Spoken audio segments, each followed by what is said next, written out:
Hello friends, मैं Vishal Singh BCom e learning.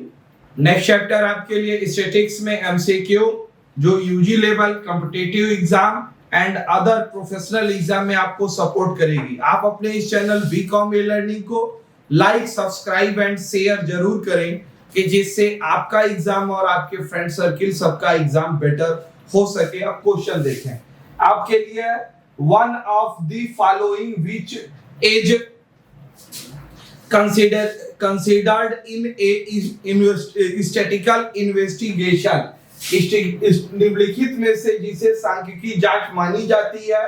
Definition of problem, purpose of investigation जांच का उद्देश्य, सोर्स ऑफ इंफॉर्मेशन आपके सूचनाओं का स्रोत, ऑल ऑफ द एबव। तो यहाँ पर होगा आपके लिए डिफिनेशन में, यहाँ आपके लिए होगा ऑल ऑफ द एबव, क्योंकि डिफिनेशन में प्रॉब्लम, पर्पज और सोर्स विदाउट इन सभी के माध्यम से हम प्राप्त कर सकते हैं।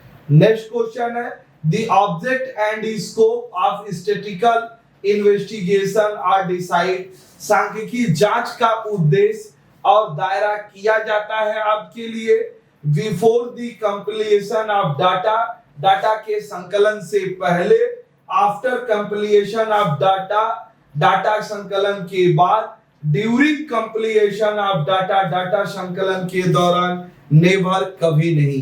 तो सांख्यिकी के लिए स्टैटिस्टिकल इन्वेस्टिगेशन आपके की जाती है तो बिफोर कंप्लीशन ऑफ डाटा, पहले हम डाटा लेने से पहले हमें क्या निकालना है उसके विषय में हम पूर्ण अध्ययन कर लेते हैं।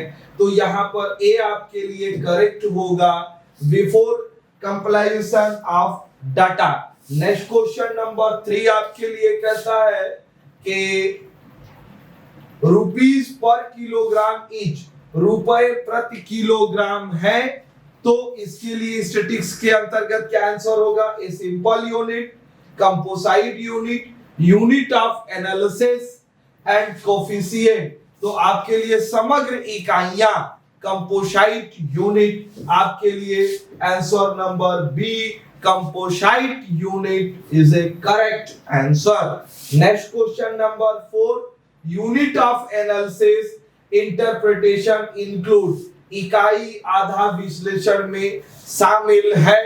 तो इकाई आधा विश्लेषण में क्या शामिल है आपके लिए? Coefficient, rate, ratio, all of these। तो all of these इंटरप्रिटेशन में इंक्लूड है, तो डी आपके लिए करेक्ट होगा, all of this. Next question है अंशांकिकी की रीति है आपके लिए। अंशांकिकी की रीत आपके लिए क्या क्या है? A computation, next sampling, A and B. Computation या सैंपलिंग दोनों, या इन नन ऑफ दीज इसमें से कोई नहीं। तो सी होगा A and B, computation and sampling दोनों को हम ले सकते हैं। क्वेश्चन नंबर 6 आपके लिए कहता है एक अनुसंधान के लिए मौलिक रूप से संकलित समंक कहलाते हैं। तो fundamentally compiled data for research is called. तो रिसर्च इज कॉल्ड के लिए primary data, secondary data, original data and none. Primary data जब हम किसी भी व्यक्ति से डायरेक्ट कलेक्शन करते हैं, at a person to person हम उसे लेते हैं, तो वो क्या होगा आपके लिए? प्राइमरी। तो रिसर्च में हम जो भी डाटा आपको लेते हैं वह डाटा ए आपके लिए होगा, प्राइमरी डाटा के रूप में हम लेते हैं। क्वेश्चन नंबर 7 आपके लिए है प्रकाशित आंकड़े कहलाते हैं। The published figure are called. Published figure आपके लिए क्या कहलाते हैं? तो मैंने कहा डायरेक्ट जो पर्सन टू पर्सन है वो प्राइमरी। तो जो पेपर, मैगजीन, गवर्नमेंट मैगजीन या स्टैटिस्टिकल रिपोर्ट्स में आते हैं तो वह आपके लिए क्या कहलाते हैं? सेकेंडरी डाटा के रूप में कहलाते हैं। तो बी आपके लिए क्या सही होगा? Secondary data. Next question number 8 आपके लिए है। क्वेश्चन नंबर 8 आपको कहता है जब अध्ययन किया जाने वाला समग्र अनंत होता है तब हमें प्रयोग करना चाहिए। When the total to be studied in is infinite, then we should use, जब हम उन्हें यूज करते हैं तो सैंपलिंग मेथड्स के रूप में, computation method, both A and B, none and these. तो जब अध्ययन किए जाने का समग्र अनंत होता है, तो जब इसकी कोई सीमा नहीं रहती, तो इसके लिए हम समग्र आपके लिए अनंत होता है, तो इसके लिए आपको क्या लेनी पड़ेगी कि आपके लिए सैंपलिंग मेथड्स यूज करना पड़ेगा। सैंपलिंग मेथड ही आपके लिए, क्योंकि ग्रुप ऑफ द कई लोगों कई यूनिट से लेना है, तो सैंपल हम लेते हैं, जिससे एक का अध्ययन करने के बाद हम मान लेते हैं कि पूरे टीम में हमारा अध्ययन एज ए करेक्ट मानी गई। तो क्वेश्चन नंबर आपका 8 में आंसर नंबर ए आपके लिए सही होगा, सैंपलिंग। क्वेश्चन नंबर 9 आपको है, आपके लिए the data collected by research is called अनुसंधानकर्ता द्वारा संकलित किए जाने वाले आंकड़े को कहते हैं आपके लिए primary data, secondary data, A and B, both, none of this. तो यहां पर होगा कि डायरेक्ट अगर हम लेते हैं तो वह आपके लिए क्या होगा, ए प्राइमरी डाटा के रूप में हम एक्सेप्ट करते हैं। क्वेश्चन नंबर आपके लिए आता है 10, आंकड़ों के स्रोत है डाटा सोर्स ऑफ। तो डाटा सोर्स आपके लिए क्या है, only primary, secondary, primary and secondary and those. तो यहाँ डाटा आपके लिए प्राइमरी और सेकेंडरी दोनों के लिए होंगे। तो यह इसके लिए आपका क्वेश्चन नंबर सी करेक्ट माना जाएगा। क्वेश्चन नंबर आपके लिए 11 देता है, प्राथमिक समंकों के संकलन की रीतियां हैं। The method of the primary data, प्रत्येक डायरेक्ट पर्सन इन्वेस्टिगेशन। मैंने बार बार आपको बताया कि डायरेक्ट किसी व्यक्ति से हम रिसर्च करते हैं तो प्राइमरी डाटा, किसी पेपर, न्यूज, मैगजीन, संवाददाता के लिए रूप में लेते हैं तो उसे हमें सेकेंडरी डाटा के रूप में। तो अप्रत्यक्ष रूप से इनडायरेक्ट ओरल रिसर्च, तो अप्रत्यक्ष कर दिया तो भी डायरेक्ट, या स्थानीय संवाददाता के द्वारा, लोकल के द्वारा। तो ये ऑल ऑफ दीज, ये सभी आपके लिए क्या माने जाएंगे, प्राइमरी डाटा के रूप में आप लेते हैं। नेक्स्ट क्वेश्चन है आपके लिए, द्वितीयक आंकड़ों के स्रोत है, the source of the secondary data, government publication, non government publication, international publication, all of these. तो पब्लिकेशन जो भी होता है वह आपके लिए सेकेंडरी डाटा मानी जाती है। तो यहाँ आंसर नंबर डी आपके लिए होगा, डी आपके लिए ऑल ऑफ दीज मानी जाएगी। नेक्स्ट क्वेश्चन आप देख सकते हैं, क्वेश्चन नंबर 13, द्वितीयक आंकड़ों को किया जाता है secondary data computation, use, collection and use, none of this. तो द्वितीयक डाटा आपके लिए क्या की जाती है, यूज के रूप में किया जाता है। तो आपके लिए बी आपका करेक्ट मानी जाएगी। नेक्स्ट क्वेश्चन आपके लिए आता है कि क्वेश्चन नंबर आपके लिए आया, आदर्श वर्गीकरण के आवश्यक तत्व क्या हैं, the essential element of ideal classification. Ideal classification, suspicion and ambiguity, संदिग्ध और संदिग्धता, स्टेबिलिटी स्थिरता, फ्लेक्सिबिलिटी, ऑल ऑफ दी। तो ये सभी के लिए संदिग्ध हो या फ्लेक्सिबिलिटी हो, स्टेबिलिटी हो, ये सभी के लिए होगा तो क्या मानी जाएगी, डी, ऑल ऑफ दीज मानी जाएगी। क्वेश्चन नंबर 15 आपके लिए है, वर्गीकरण का उद्देश्य है, the purpose of classification. Purpose of classification, to provide systematic form to the data, systematic ढंग से आपको आंकड़े को प्रस्तुत करना। आपके लिए the help of the comparative study, दो डाटाओं के बीच में हमें तुलना करना है। सी आपके लिए है, to make data sampling and concept, आंकड़ों को सरल एवं संक्षिप्त। तो आपके लिए यहाँ आंकड़ों को व्यवस्थित रूप देना, कंपैरिजन करना और सरल रूप में बनाना, तो ऑल ऑफ दीज उपरोक्त सभी आपके लिए माने जाते हैं सही, तो यह आपके लिए डी करेक्ट मानी जाएगी। क्वेश्चन नंबर 16, आंकड़ों का क्रमबद्ध प्रस्तुतिकरण कहलाता है sequential presentation of data. Sequential present of data, tabulation, classification and classification, tabulation, none of these.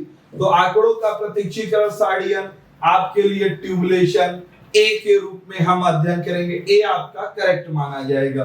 Question number 17 आपके लिए है, एक सारणी के पंक्ति में शीर्षक कहलाती है द रो और टाइटल ऑफ द सारणी। तो यह किसको कहा? स्टब ने, फुटनोट, टॉप, सिंगल, बॉडी। तो यहां आपके लिए स्टर्ब होगा, तो ये डिस्टर्ब नहीं, स्टर्ब के रूप में हम आपने, तो सारणी की पंक्ति शीर्षक जिसे हम कहते हैं, तो आपके लिए क्या होगा? स्टर्ब के। नेक्स्ट क्वेश्चन नंबर आपके लिए ए सही माना जाएगा। नेक्स्ट क्वेश्चन नंबर है आपके लिए 18, संदिग्ध तथ्यों का वर्ग में क्रमबद्ध कहलाता है the sorting relate fact into classes is classed.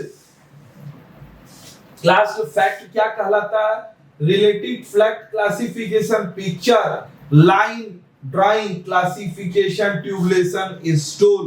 तो आपके लिए क्या है? सी, क्लासिफिकेशन आपको कहलाता है। क्वेश्चन नंबर आपके लिए है 19, आप देख सकते हैं 19, कैप्शन का अर्थ है, मीनिंग ऑफ कैप्शन। तो meaning of caption, title of the सारडियस, तो आपके लिए साड़ी, टाइटल ऑफ द मील, खाने का शीर्षक, आपके लिए कॉलम्स दी जाएगी, and title of the devotion, आपके लिए पंक्ति का शीर्षक। तो शीर्षक के स्रोत हैं, सोर्स ऑफ शीर्षक। तो टाइटल ऑफ द कॉलम्स या मील्स के रूप में हम देंगे, तो बी आपके लिए करेक्ट माना जाएगा। क्वेश्चन नंबर आपके लिए है 20, क्वेश्चन नंबर 20 आपके लिए है, आप देख सकते हैं, error of the positive when where a actual value equal to estimate value. सकारात्मक त्रुटि जब एक वास्तविक मूल्य बराबर अनुमान मूल्य होती है, तो a बेटर देन e से lower than a equal to 0 या a इक्वल टू e। तो आपके लिए होगा ए आपका आंसर सही माना जाएगा। नेक्स्ट क्वेश्चन नंबर 21 आपके लिए है। 21 आपको कहता है relative error is measured by, सापेक्ष त्रुटि द्वारा मापी जाती है। तो सापेक्ष त्रुटि द्वारा रिलेटिव मेजर्ड मानी जाती है a minus a oblique e, a minus a oblique e oblique e, a minus e oblique a, e minus a oblique a। तो b आपके लिए a माइनस e के रूप में मापी जाती है। क्वेश्चन नंबर आपके लिए है 22, the difference between actual value and estimate value of an item is called, किसी वस्तु के वास्तविक मूल्य अनुमानित मूल्य के बीच का अंतर कहा जाता है। वास्तविक मूल्य और अनुमानित मूल्य के मिस्टेक, स्टैटिस्टिकल एरर, एप्रोक्सीमेशन, सन्निकटना और नन ऑफ दीज। तो दोनों के बीच, डिफरेंट बिटवीन एक्चुअल वास्तविक और अनुमानित मूल्य के बीच को अगर कोई भी चीजें अनुमान अंतर कहलाता है, तो स्टैटिस्टिकल एरर कहलाती है कि वास्तविक और अवास्तविक में क्या अंतर है रहा है आपके लिए। Question number 13, the process of converting the complex value into simple and concise value is called, सम्मिश्रण मान को सरल संक्षिप्त मान में बदलने की प्रक्रिया कहलाती है एप्रोक्सीमेशन, स्टैटिस्टिकल एरर, मिस्टेक, या आपके लिए बेस्ड एरर, पक्षपात त्रुटि। तो आपके लिए समेशन मान सरल संक्षिप्त में बदलने की प्रक्रिया आपके लिए है एप्रोक्सीमेशन, सन्निकट रिजल्ट आपको देता है। नेक्स्ट क्वेश्चन नंबर आपके लिए है for 24, the difference between actual value and estimate value determine, वास्तविक मूल्य और अनुमान्य मूल्य के बीच का अंतर निर्धारित है। तो वास्तविक और अनुमान्य मूल्य के बीच का अंतर निर्धारित है। ए आपके लिए absolute error, relative error, absolute and relative error, इनमें से नन ऑफ दिस। तो यहाँ है एब्सोल्यूट ऑफ रिलेटिव एरर के रूप में आप देख सकते हैं। तो क्वेश्चन नंबर आप 24 का सी करेक्ट माना। आज आपने चैप्टर 3 के रूप में स्टैटिक्स के एमसीक्यू स्टार्टिंग टू एंड आपने फुल वीडियो देखा। Thanks so much. आप अपने चैनल वी कामी लर्निंग को लाइक, सब्सक्राइब एंड शेयर करें। Thank you.